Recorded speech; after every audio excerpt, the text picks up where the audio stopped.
லக்ஷ்மி என்ன சொன்னாலும் மித்ரா அதை கேட்பான். மித்ரா எங்க பேச்ச கேட்பாங்கிற நம்பிக்கை எங்களுக்கு இல்ல லக்ஷ்மி. எதுவா இருந்தாலும் நீதான் செய்யணும். நீங்க பழைய லக்ஷ்மி மாதிரி இருக்க கூடாது அண்ணி. முள்ளாலதான் எடுக்கணும். அந்த மனுஷாவை நீங்க பழி வாங்கணும்னா நீங்க சைலண்டா இருக்க கூடாதுக்கா, வயலண்டா தான் மாறணும். லக்ஷ்மி வயலண்டா இருப்பான்னு நினைக்கிறியா? அவளுக்கு அவ்வளவு தைரியம் இருக்கா? அவளை நீங்க குறைச்சி எடை போடாதீங்க ஆண்டி. அந்த லக்ஷ்மிக்குள்ள இன்னொரு ஷேடு இருக்கு, இன்னொரு முகம் இருக்கு. அந்த முகத்தை நீ மனிஷாக்கு காட்டணும் லக்ஷ்மி. உன்னை எதிர்க்கணும்னு நினைச்சாலே அவளுக்கு பயம் வரணும். நீ இந்த வீட்டோட மருமகளாவும் மித்ராவோட மனைவியாவும் இருக்கணும்னா நீ மனிஷாவோட கண்டிப்பா போராடி ஆகணும்மா. ஆமா அண்ணி, மனிஷாவுக்கு எங்க அம்மாவும் சப்போர்ட் பண்றாங்க. 2 பேரும் ஒண்ணு சேர்ந்து உங்க மேல பழி போடுறாங்க.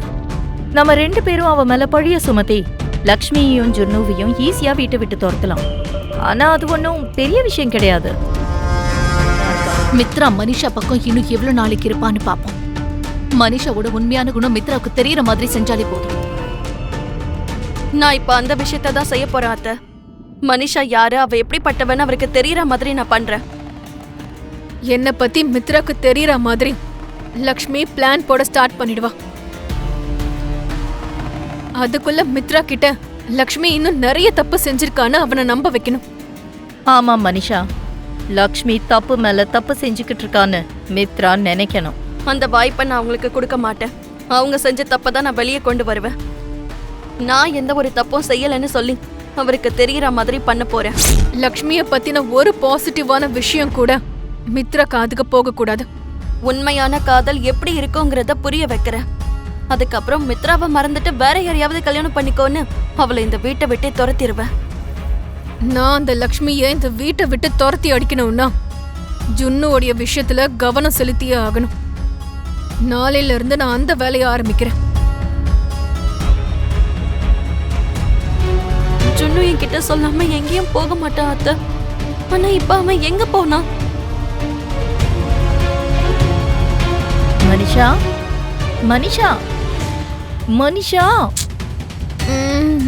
என்ன ஆண்டி? உனக்கு ஒரு குட் நியூஸ். என்ன அது? லக்ஷ்மி இந்த வீட்டை விட்டு போயிட்டாளா? லக்ஷ்மி கிடையாது, ஜுன்னு தான் போயிருக்கான். ரியலி?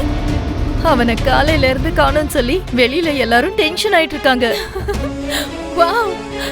அவனை நாம வீட்டை விட்டு துரத்தலாம் நினைச்சா அவனே வீட்டை விட்டு போய் நம்மளுடைய வேலையை குறைச்சிருக்கா ஆண்டி. திரும்பவும் உன் டைம் ஸ்டார்ட் ஆயிடுச்சு மனிஷா. ஜுன்னு மட்டும் இல்லன்னு வை, லக்ஷ்மி கூட வீட்ல இருக்க மாட்டா. வாங்க ஆண்டி போலாம். லக்ஷ்மிக்கு விஷஸ் சொல்லிட்டு அவளை கொஞ்சம் வெறுப்பேத்திட்டு வரலாம். நீங்க ஒன்றும் கவலைப்படாதீங்க அண்ணி. எல்லாரும் ஒவ்வொரு பக்கம் தேடுவோம், கண்டிப்பா கிடைப்பான். அர்ஜுனோட வீட்டுக்கு போயிருப்பானோ? அவனுக்கு கால் பண்ணி கேளு லக்ஷ்மி. சரிங்க அத்தை. அது தேவையில்ல பாட்டி.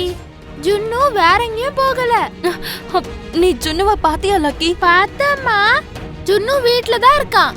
அவன் தூங்கிட்டு இருக்கான். என்ன தூங்கிட்டு இருக்கானா? அவன் என் ரூம்ல இல்லையே. உங்க ரூம்ல கிடையாதுமா, அவன் வேற ரூம்ல இருக்கான். எந்த ரூம்ல இருக்காமா? வாங்க நான் காட்டுறேன். போலாம் வாங்க. வாங்க. என்ன இது மனிஷா, அவன் போயிட்டானேன்னு சந்தோஷப்பட்டா வீட்ல தான் இருக்கான்னு சொல்றா. அவன் எந்த ரூம்ல தூங்கிட்டு இருப்பான்? ஸ்டோர் ரூம்ல தூங்கிட்டு இருப்பான்னு நினைக்கிறேன். வாங்க போய் பார்க்கலாம்.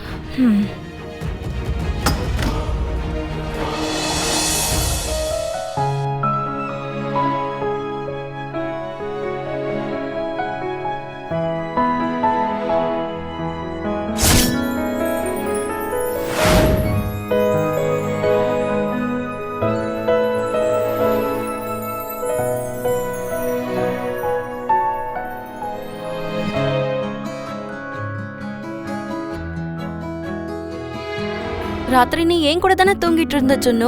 உங்க அப்பா கிட்ட எப்ப போன? நீ காணோன்னு நினைச்சு உங்க அம்மா எவ்வளவு கவலைப்பட்டா தெரியுமா ஜுன்னு? அம்மா கிட்ட சொல்லிட்டு அப்பா பார்க்க போயிருக்கலாம்ல ஜுன்னு. நீ எதுக்கு சொல்லாம போன? ராத்திரி நான் ஒரு கனவு பார்த்தேன் தாத்தா.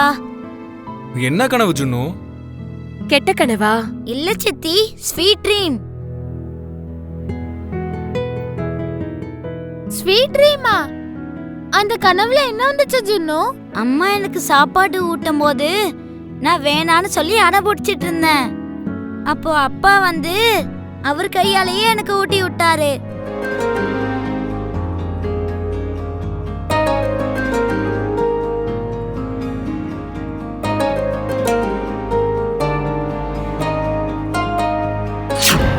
ஜுன்னு, ஏய் ஜுன்னு, கொஞ்சம் சாப்பிட்டு போடா. எனக்கு வேணாமா. சாப்பிட்டேன்னு சொன்னா ரொம்ப நேரமா என்ன நீ ஓட வச்சிட்டு இருக்க. உன் பின்னாடி என்னால சுத்த முடியல ஜுன்னு. முடிஞ்சா என்ன பிடிங்க பார்க்கலாம். ஏய், ஜுன்னு. ஜுன்னு, ஏய். நில்லு. நான் புடிச்சிட்டேன்ல. அப்பா அம்மா சொல்றத ஒழுங்கா கேட்கணும். சாப்பிட மாட்டேன்னு அடம் பிடிக்க கூடாது ஜுன்னு. நான் ஊட்டி விடவா? ஏ ஏ ம்.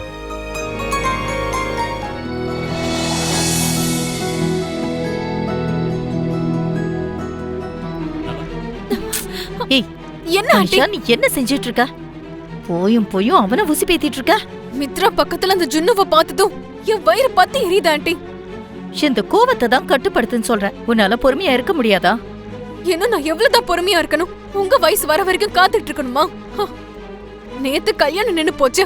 இன்னைக்கு அந்த ஜுன்னுவை இவன் பக்கத்துல தூங்க வச்சிட்டு இருக்கான். இது எனக்கு எப்படி இருக்கும்? உன் வேதனை எனக்கு புரியுது மனிஷா. ஆனா கோவத்துல நீ என்ன செய்யறனா, அந்த ஜுன்னுவ மித்ரா பையன்னு ஞாபகப்படுத்திட்டு இருக்க. அதோட சேர்த்து லக்ஷ்மி உன் மனைவின்னு சொல்லி மித்ராக்கு ஞாபகப்படுத்திட்டு இருக்க. அவனுக்குள்ள இல்லாத ஃபீலிங்ஸ நீயே சொல்லி கொண்டு வந்துருவே போல இருக்கு. நீ இப்படி செஞ்சேன்னு வை, மித்ராவுக்கு லக்ஷ்மியும் ஜுன்னுவும் தூரமாக மாட்டாங்க, இன்னும் நெருக்கமா தான் ஆவாங்க. இனி எப்பயும் உன்னை கல்யாணம் பண்ணிக்க மாட்டான். புரியுதல உனக்கு? அப்ப அந்த ஜுன்னு செஞ்ச காரியம் மட்டும் நல்லா இருக்கா? நான் வீட்டுக்குள்ள வராதேன்னு சொன்னா திமிரா இது என்னுடைய வீடு, நான் வருவேன்னு சொல்லிட்டு வந்தான். அது திமிரு கிடையாது, அவனுடைய ரத்தம். மித்ரா மாதிரி தான் அவனும் இருப்பான். அந்த ரத்தம் தான் என்ன பயமுறுத்திட்டு இருக்கு. நேத்து வீட்டுக்குள்ள வந்தா, இன்னைக்கு மித்ரா கூடயே தூங்கிட்டு இருக்கான். நாளைக்கு இவன் என்ன செய்ய போறான்னு நினைச்சாலே பயமா இருக்கு. அவனா இந்த காரியத்தை செஞ்சானா இல்ல அவ அம்மாவோட ட்ரைனிங் தானா இதுன்னு எனக்கு தெரியல. எல்லாருமா சேர்ந்து என் வாழ்க்கைய அழிக்க பாக்குறாங்க ஆண்டி. நான் என்ன செய்யறது?